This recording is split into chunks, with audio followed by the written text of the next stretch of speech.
Hello and welcome to MTSS 101 Overview. So what is an MTSS? MTSS stands for Multi-Tiered Systems of Support. It means to say there are different levels that is involved in this kind of system. This is an instructional framework which includes universal screening of all students. And by universal, it means to say a school-wide level. And then there are multiple levels of instruction and support services, and an integrated data collection and assessment system to inform decision at its level of instruction. So if we try to simplify the definition of MTSS, it is actually a set of supports that is extended to everyone. And then these supports are being gradated, which means from simple to more complex ones. And in every level, there is always this set of support.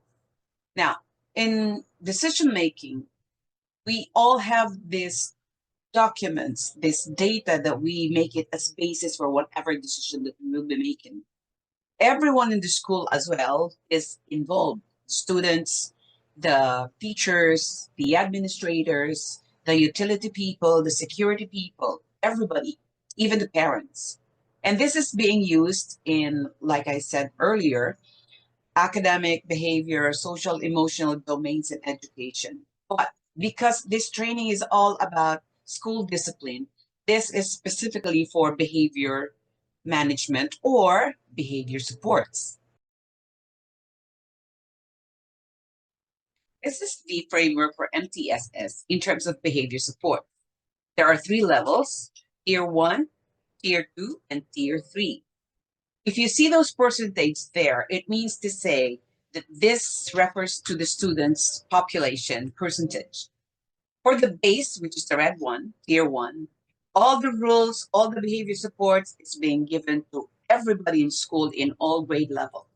For the second level of support, which is the yellow one, this is given to 15% of the population. And what we're talking about is for those children that has been repeatedly committing infractions. There are supports for that so that they will be able to show appropriate behavior instead of all the inappropriate behavior that they've been called for in the office. The 5%, which is the top green tier, this is actually intended for, this is the support that's actually intended for those children with infractions, but this time, most of them, they have already have sanction with any government agency like the SWD or the courts. So because it is their right to still be in school, the school is obliged to provide supports that these children, even if they have already violated laws, will stay inside classroom. So this framework has three overarching elements, which means you will find these practices or theories, activities that involves restorative practices, gender consideration, and the generational theory. Okay, so one of the elements is restorative practices. Some of you might even know what already is restorative practices. But for the purpose that we will be on the same page for this training, we will have an operational definition for restorative practices. So this is a social science that studies how to improve and repair relationships between people and communities. So the basic presumption for this is that people are good. They're not bad. But just something happened that the good things is gone or are gone, and we need to do something to repair it so that everything will be improved. The purpose is to build healthy communities, increase social capital, decrease crime and antisocial behavior, repair harm, and restore relationships. So in restorative practices, there are 5 tasks.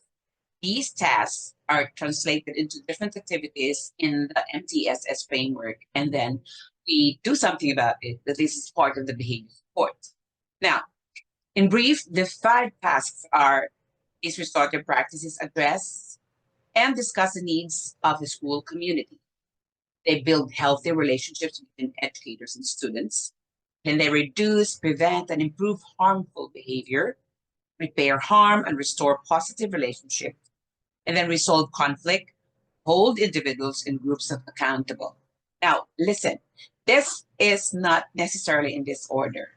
So, in your programming, you can have this in any order.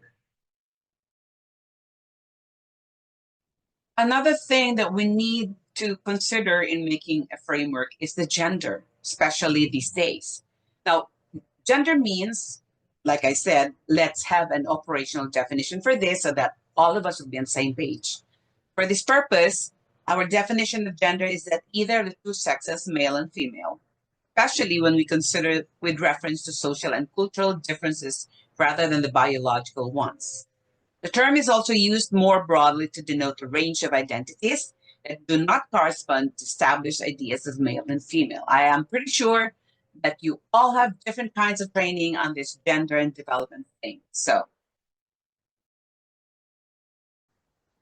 the third overarching element that is included in making our framework for the MTSS is the generational theory by Strauss and Ho. Their work is that this generational theory has a repetition. It is their hypothesis that historically in the US, this kind of generation moves in an 80-year cycle. Now, for each generation of 80 years, they move through a 20-year periods of influence in the cycle called turnings. There are 4 turnings in a cycle. Each cycle will have its highs and its lows.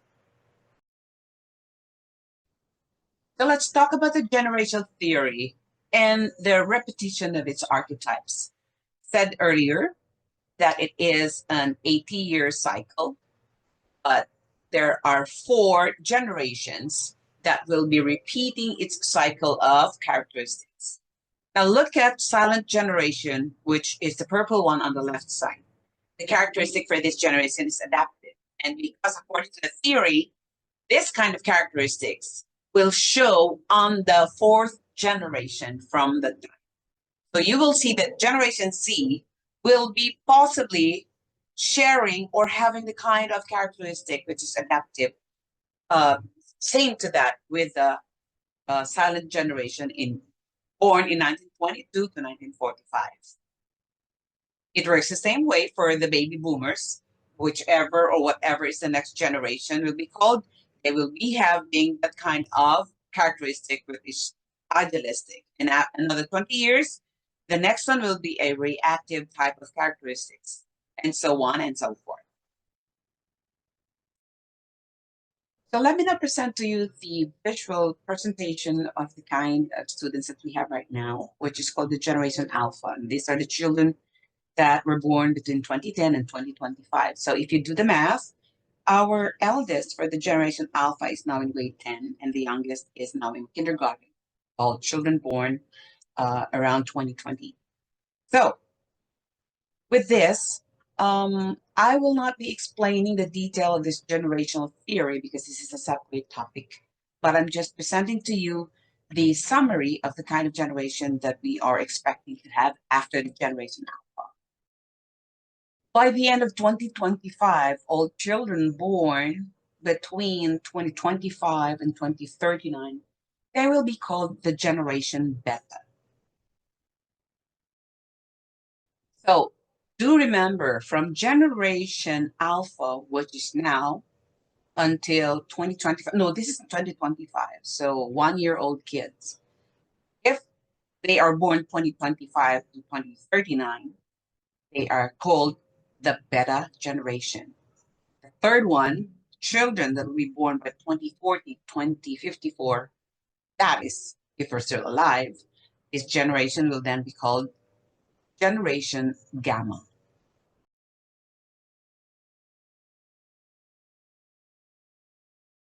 So to recap the elements of what we aim to create in this training as a responsive MTSS for behavior supports manual, let me summarize each element. Responsive practices has this belief that people are basically good. For gender consideration, there should be equality in diversity and diversity inequality. For taking in generational theory as part of the element, this provides us the characteristics that we need to consider of a certain generation. Now, the dynamics of these elements enables us to create a support system that is responsive. Always remember the word responsive because it has to be responsive, again, to the nuances of your school or district's unique culture. To remember, by the way, that when I say create a support system that is responsive, it means to say that there are programs and activities that are involved here, which needs to take account of three elements so that we can really come up with a responsive support system. Now, this system actually is totally different from what we experienced when we were still in school.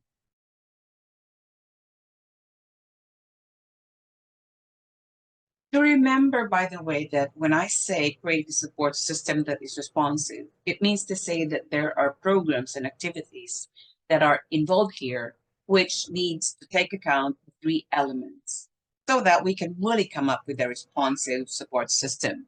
Now, this system actually is totally different from what we experienced when we were still in school.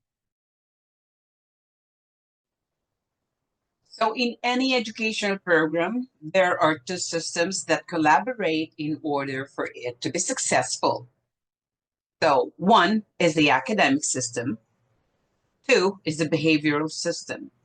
The academic system will take charge of the acquisition of the hard skills, and the behavioral system will take charge of the soft skills. This training is all about the behavioral acquisition of soft skills. Any educational program, they always have these overarching elements. And the three major elements are state mandate, which means the laws, and then the K to 12 program framework in the setting of the Philippine educational system, and then the evidence-based system.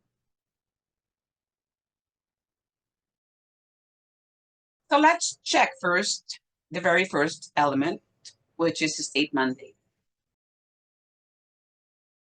So the basis for this training on positive discipline is the following mandates: RA 7610, RA 10627, Presidential Decree 603, Executive Order 209, House Bill 516, House Bill 5735, Senate Bill 1477, Department Order 40, and Department of Education Initiative on Positive Discipline in Everyday Teaching. Now, the details for this one, you can research it online. I'm not going to discuss on the details for this, but these are actually all the basis why we need to have a system for the positive discipline. So let's go to the second element for this training, which is the K-12 framework for the Philippine setting.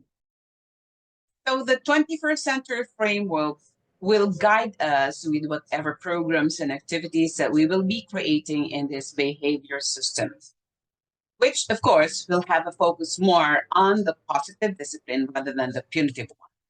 So if you have questions on this one during our synchronous sessions, you can ask me questions about it. Now let's check on the third element, which is the evidence-based framework. When we speak about evidence-based, it means to say that there is a research work that is involved. Related to this training, all the programs and activities that you will be making of the system that you will be creating will be based on the research output of local and foreign researchers.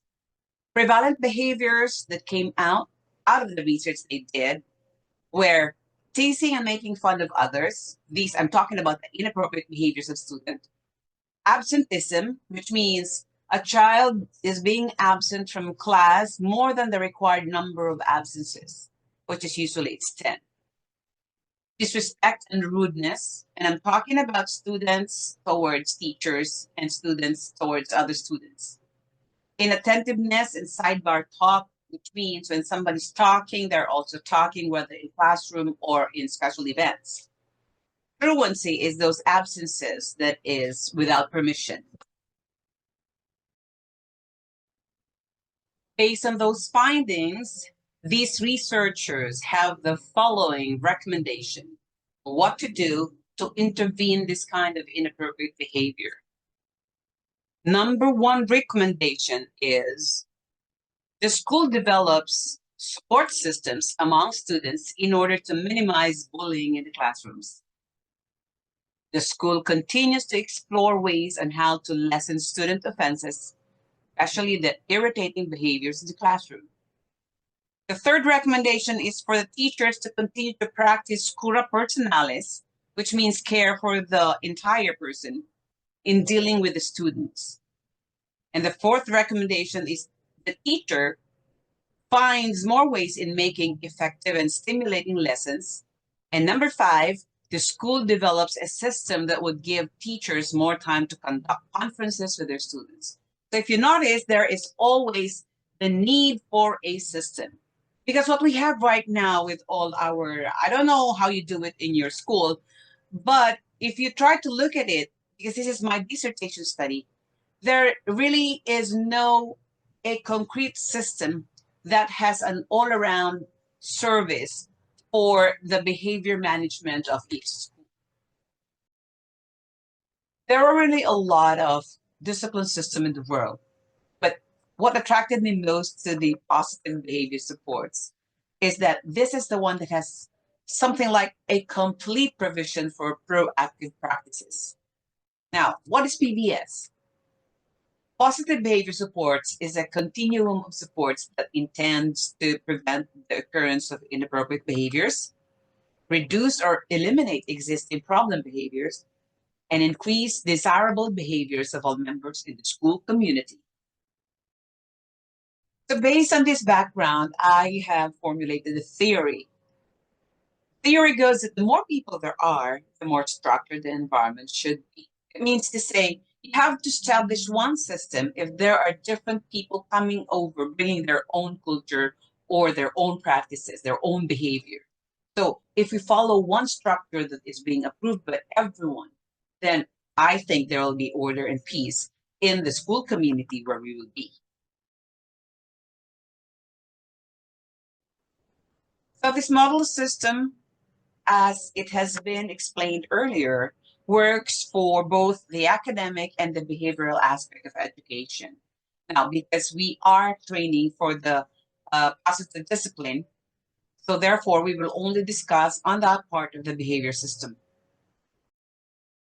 All right, briefly in the following presentation, I will be showing you some examples of the content for the positive discipline or the positive behavior supports that we will be making. First, of course, you have to state your vision mission. You have to state vision mission that is very specific and measurable. Same with the goal, same with mission, and same with the rest of the content.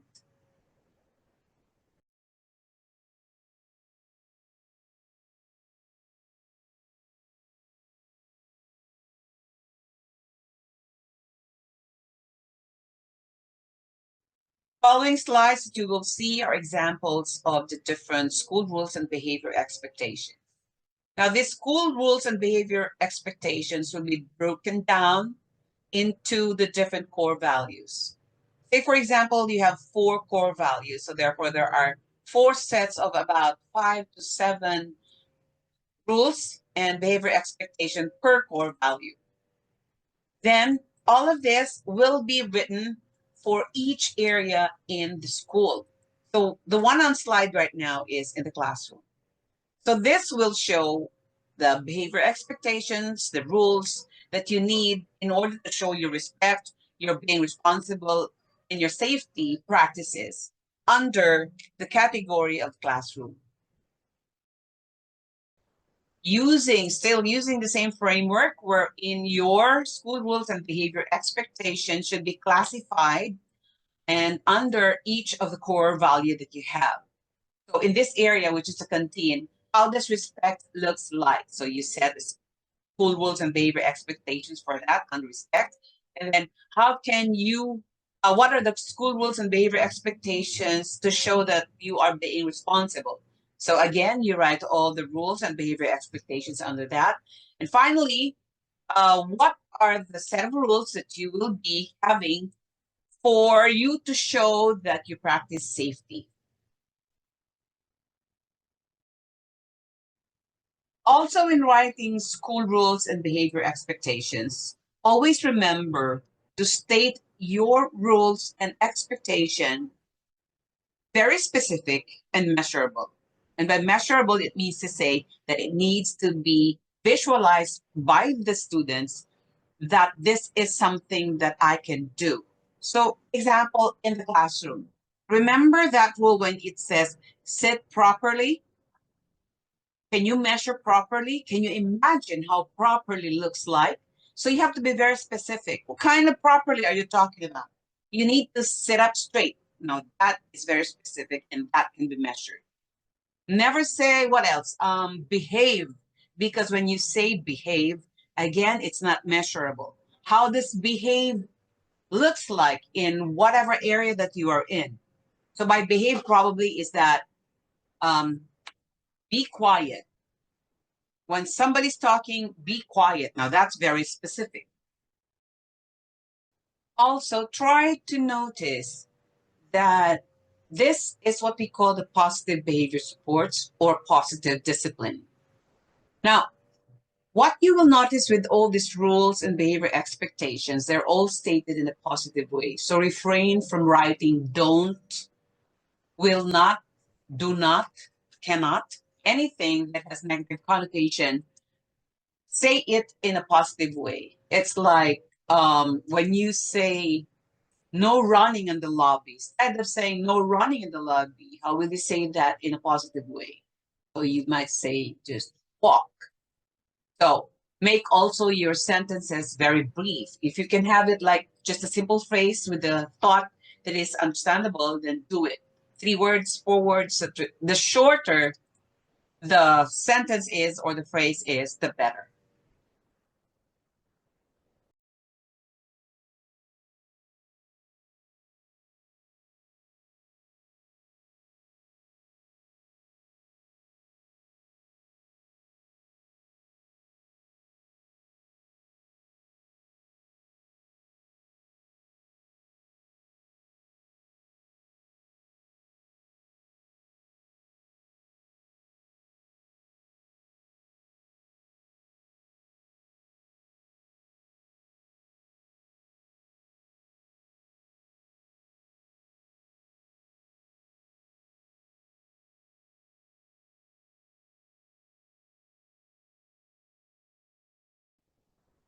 Okay, so we already have set our school rules and behavior expectation. Now, this system utilizes what we call rewards and consequences for what you call acknowledging proper behavior, no, not proper, but acknowledging appropriate behavior, and also giving consequences to infractions or violations of the rules that are being set. Now, when we talk about rewards or acknowledgement, there are 3 levels for this. The levels are first recognition, second level is privileges, and the third level is tangible rewards. Now, under each category of acknowledgement, you have the different things that you can do under it, like recognition. Like the first time the child has done an appropriate behavior, you can do the following. You can send them a happy gram, or you can recognize them by having him stand in front of the class and then acknowledge whatever appropriate behavior she's done or he's done for the day, and then everybody gives them a big hand. So that's the first level. The second level for that, which means there is a repetition of the appropriate behavior, we can give now the children or the child privilege. Let's say, what is his favorite thing to do if he has a 30-minute break? So if he just likes to lay down and just watch whatever favorite cartoons, then let him be. The third level of this reward system is tangible rewards. So if the child repeatedly has been recognized, repeatedly has been given privilege, this time child is now entitled to receive tangible rewards. And these rewards, these are the examples that you can do for the tangible rewards. Actually, those ribbons and medals that they receive at the end of the year, they're also examples of tangible rewards. But what you will do with this one is that the ribbons and the medals, you tend to give this one at the end of the school year. But this one, no, it's not. There's a certain period, like every quarter or something like every, I don't know, probably 3 times a year, 4 times a year, depends. You need to break it down so that they will be receiving tangible rewards every now and then. For the consequences, here are also examples. Consequences meaning to say these are the things that you do. These are still positive things, unlike punishment, which is really you are taking away something from the child. This one, it's not. It's still have a positive effect on the child. So these are examples of consequences. You can also go online and find some consequences, other consequences that you can use, depending on what kind of school or curriculum that you're using in your school. Now, also take note that when you give consequences, you need to go back to your core values, because as much as you can, give consequences that are still positive in terms of results that will still answer your core values. For this one, if you try to look at it, these are the core values of this school, which has an entrepreneurship curriculum. This is the core value for the organization: prosperity, excellence, and service. Now, over here are examples of those signages that you can post around your school campus. These are made of tarpaulin, printed on a tarpaulin, with sizes 6 inches by 18 inches. So notice as well that it is, like it is having only a few words. It's in the phrase, or best, if it is only one word, that would really be good. So as much as you can, like I said, make it very, very short, but it has to be expressing complete thought. Say, for example, courteous words always. So you can post this one somewhere near the gate or along the lobby or inside the classroom or wherever.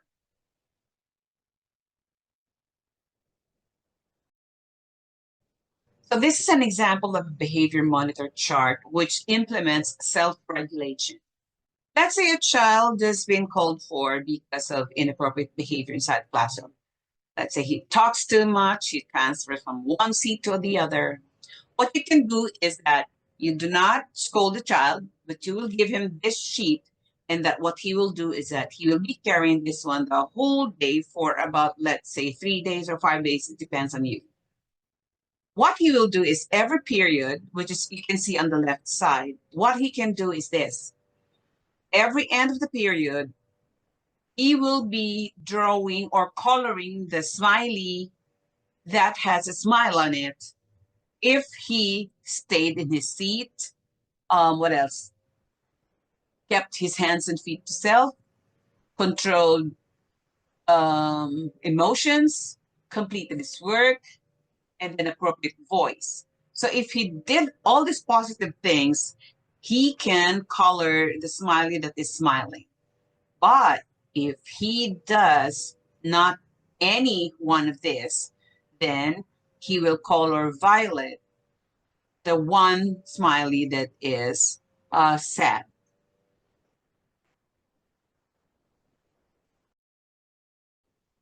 So take note that the objective for this is for the child. Let's say he will be doing this for the next 3 days, self-regulating his behavior. The objective is for him to color all the smileys that are smiling, the yellow smiley.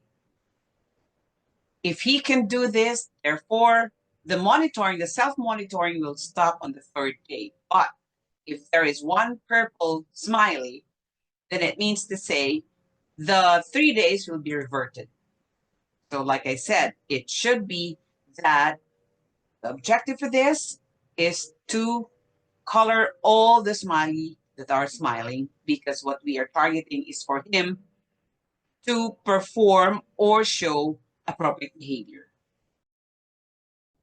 So there are two categories of behavior jurisdiction. One is the classroom managed level, and the other one is the office managed level, which means this is for the office of the prefect of discipline or whoever is in charge as disciplinarian in your school.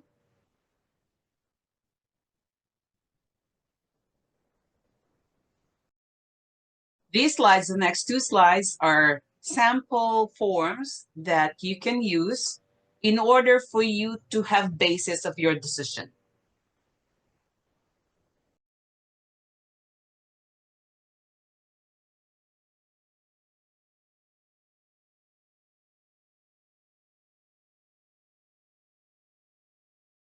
In this training, I will give you the checklist for the consequences or the behavior of which children will be given consequences. So this one here, this is the level 1 behaviors. And I'd like you to take a look at it. And you have two choices if you give negative consequences or positive consequences. This one here is our behaviors that belongs to level 2. You are also given here on the procedure and how to deal with it.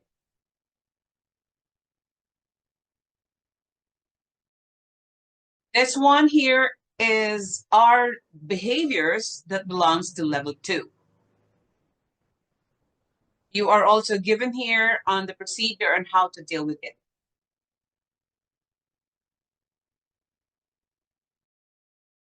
So while this one are those behavior that belongs to level 3. Again, we have the behavior, we have the procedure, and this is for your implementation. And here is the flow chart in handling student behavior.